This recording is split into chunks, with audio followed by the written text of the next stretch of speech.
कामिल bag. आप देख रहे हैं सिटी बुलेटिन न्यूज। पेश हैं आज के प्रमुख समाचार।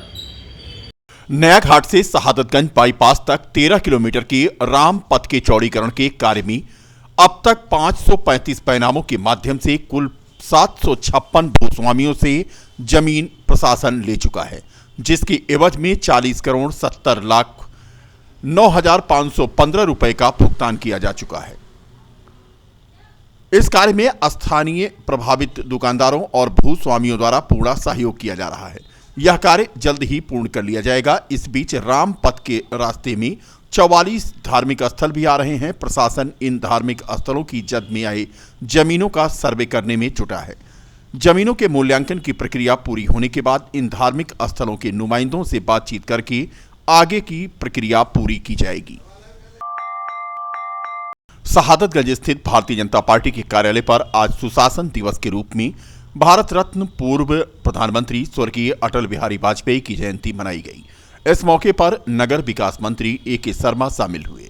इस दौरान ए.के. शर्मा ने बताया कि आज का दिन सुशासन दिवस के रूप में मनाया जाता है, जिसमें एक संगोष्ठी का आयोजन किया गया है। संगोष्ठी के तहत कार्यकर्ताओं और पदाधिकारियों से बातचीत की गई, उनसे दिशा निर्देश भी उन्हें दिया गया। वहीं निकाय चुनाव को लेकर मंत्री ए.के. शर्मा ने कहा कि आने वाले कुछ दिनों में हाई कोर्ट अपना निर्णय देगा, उसके बाद आगे की कार्रवाई की जाएगी। कोविड मामलों को लेकर के उन्होंने कहा कि कोविड पर कोई भविष्यवाणी करना संभव नहीं है। अयोध्या की पावन धरती पर अपने पार्टी के निर्देशानुसार परम पूज्य माननीय अटल बिहारी वाजपेयी जी की जयंती के शुभ अवसर पर यहाँ गोष्ठी करने के लिए महानगर और ज़िले के भाजपा कार्यालय में आया हूँ। माननीय महानगर अध्यक्ष जी, अन्य हमारे पार्टी के वरिष्ठ कार्यकर्तागण, महापौर जी सहित तमाम लोगों से मिलना हुआ और अभी हम सुशासन पे, जो ये आज का दिन सुशासन दिवस के रूप में मनाया जाता है, उस पर हम लोग संगोष्ठी करेंगे, बातचीत करेंगे। कार्यकर्ताओं को जो भी मार्गदर्शन हम लोग दे सकते हैं और उनसे उनकी बातों को भी सुनना हमारे एजेंडा में है। ये सब कार्यक्रम आज हमने हाथ में लिया है। निकाय चुनाव की जहाँ तक बात है, अब आने वाले कुछ ही दिनों में परिस्थितियाँ स्पष्ट हो जाएंगी। डिप्टी सीएम ब्रजेश पाठक के निर्देश पर कोरोना से बचाव के लिए अयोध्या के सभी सीएचसी पीएचसी में शासन की गाइडलाइन का पालन शुरू हो गया है।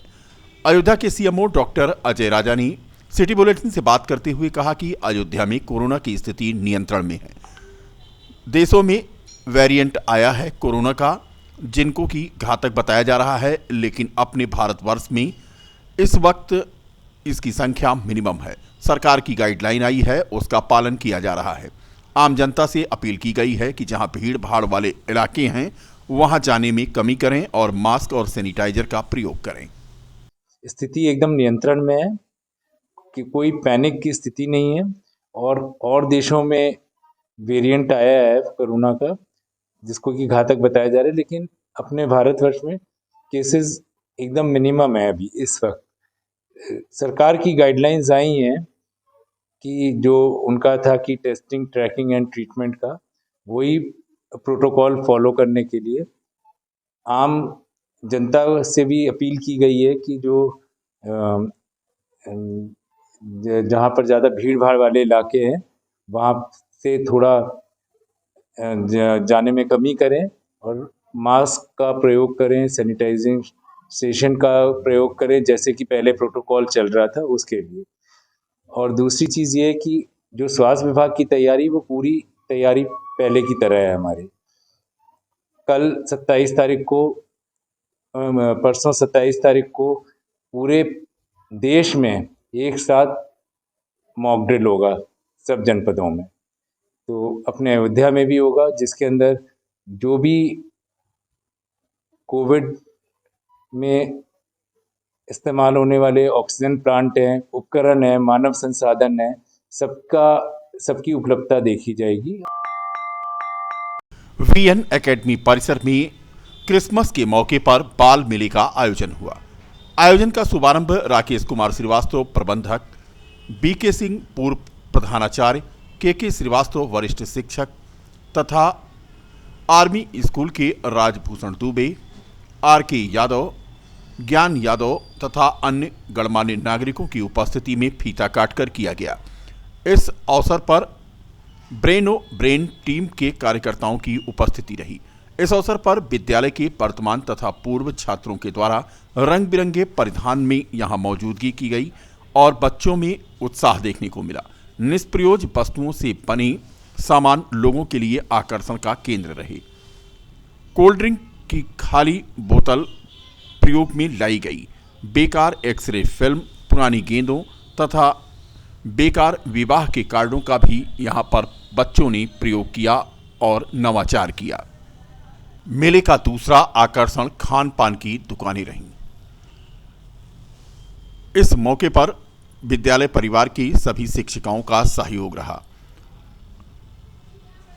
आज 25 दिसंबर के उपलक्ष्य में तो यहाँ बच्चों में बाल मेला था। बाल मेले में बच्चे अपने विभिन्न प्रकार के सृजनात्मक कार्य किए और यहाँ प्रॉपर गाइडेंस हमारे श्रीवास्तव जी का रहा और जो है बच्चों ने काफ़ी रुचि और अध्यापिकाओं ने भी काफ़ी अच्छा गाइडेंस दिया बच्चों को, जिनके गाइडेंस में बच्चों ने काफ़ी कुछ निर्माण किया, बनाया और जो है काफ़ी रुचि लिया। अभिभावक भी काफ़ी रुचि लेकर के आए यहाँ और हम लोग सब काफ़ी देर से यहाँ बैठे हुए हैं और देख रहे हैं कि बच्चों में एक्टिविटी बहुत ज़्यादा है और इनमें जो है एक्टिविटी के अलावा इनमें से एक संरचनात्मक भावना का भी विकास किया गया। BN एकेडमी स्कूल के द्वारा आयोजित बाल मेले में हम लोग आए थे, जिसका ऑर्गेनाइजेशन श्री राकेश श्रीवास्तव जी द्वारा किया गया और हम लोग अब यहाँ मेले में आए हुए जितने भी अतिथि लोग हैं, जितने भी अभिभावकगण हैं,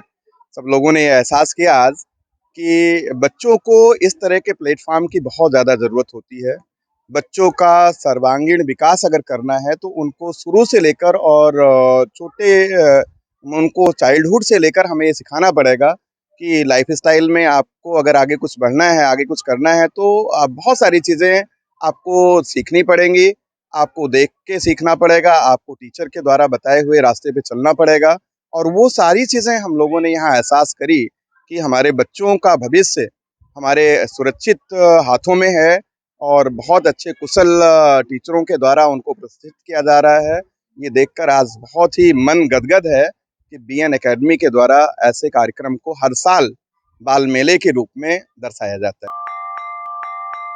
दिव्यांग जनों की मदद के लिए द डिवाइन चैरिटेबल ट्रस्ट का मकबरा स्थित एक निजी होटल में शुभारंभ किया गया। इस संस्था का मुख्य उद्देश्य दिव्यांग जनों को गोद लेकर उनको स्वावलंबी बनाना और उनके जीविकोपार्जन के लिए मदद करना। कार्यक्रम की शुरुआत समाजसेवी अमृत राजपाल ने दीप प्रज्वलन के साथ की।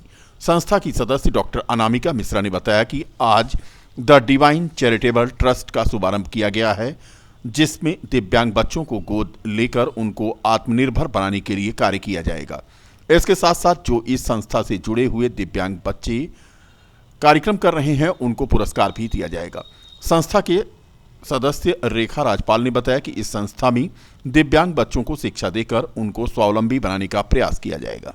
डिवाइन चैरिटेबल ट्रस्ट हम लोगों ने एक ट्रस्ट शुरू की है, जिसका आज हम लोग शुभारंभ कर रहे हैं और इसमें हम लोग चाहते हैं कि आने वाली जनरेशन जो बच्चे हैं वो और उनके अभिभावक भी, हम लोग अपने लिए तो सभी जीवन जीते हैं, हम अब चाहते हैं कि हमारी संस्था जिसकी हम लोग ने शुरुआत की है उसमें और भी अधिक लोग जुड़ते जाएं और दिव्यांग जनों के सहयोग के लिए हम लोग आगे आएँ। तो हमारी संस्था दिव्यांग बच्चों को गोद लेगी, उन्हें अपने साथ रखना, उन्हें स्वावलंबी बनाने के लिए, आत्मनिर्भर बनाने के लिए, उन्हें जीवन कौशल सिखाने के लिए और साथ साथ उन्हें सुशिक्षित करने के लिए हम लोग प्रयास करेंगे।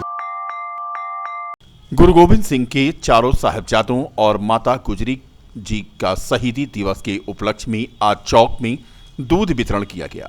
सिख समाज के सेवादारों ने चौक में आ जा रहे लोगों को गर्म दूध का वितरण किया। पूरा कार्यक्रम ऐतिहासिक गुरुद्वारा ब्रह्मा कुंड के जत्थादार बाबा महेंद्र सिंह के नेतृत्व में किया गया।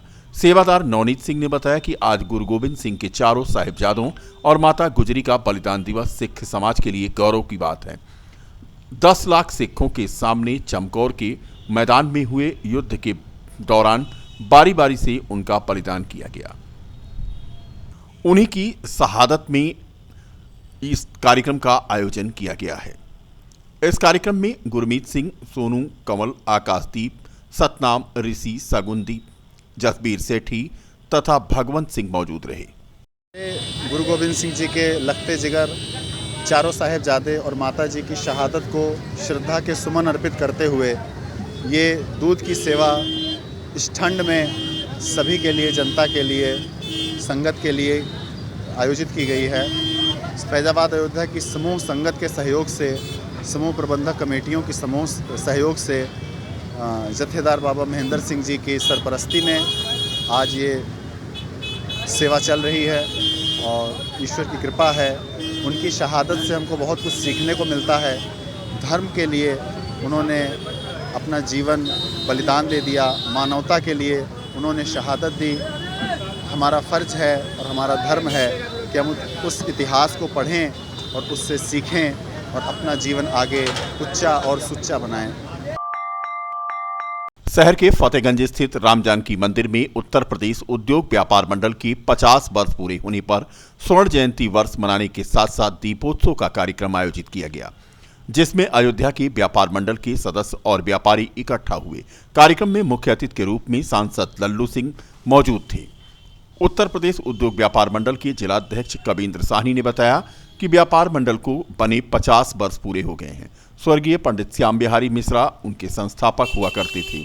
आज वो उनके बीच में नहीं हैं, लेकिन उनके बताए हुए रास्ते पर सभी चल रहे हैं। 50 वर्ष पूरे हो जाने पर आज स्वर्ण जयंती वर्ष और दीपोत्सव का यह आयोजन किया गया है।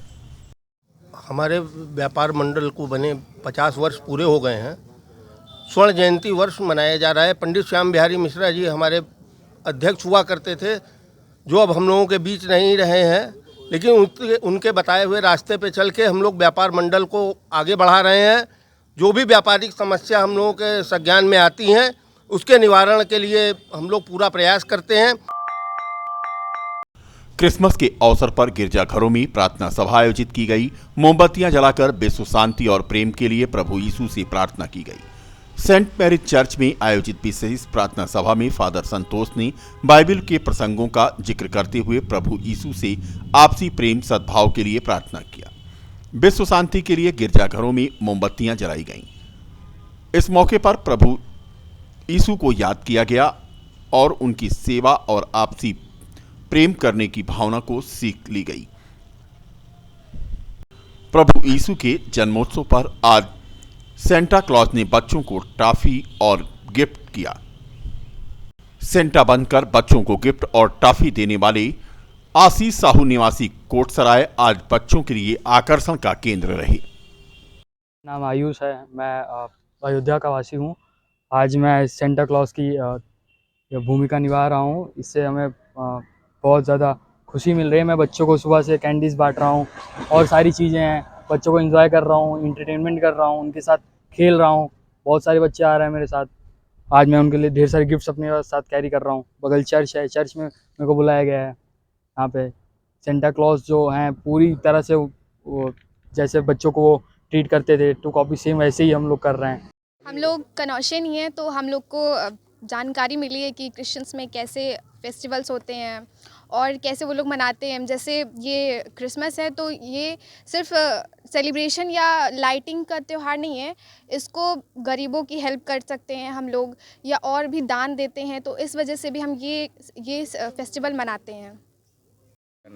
जीसस के प्रेयर करने के लिए आए हैं और सबको मैरी क्रिसमस एंड फैमिली को भी।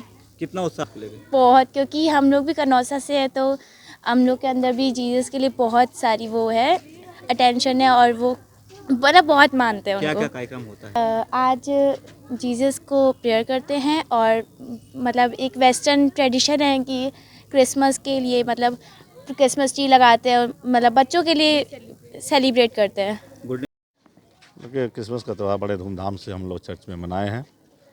रात में 11 बजे कैरल्स के द्वारा हम लोग शुरुआत किए। उसके बाद पूजा आराधना, ईश्वर की महिमा करते हुए हम लोग प्रभु यीशु के जन्म के संदेश को लोगों को दिए हैं।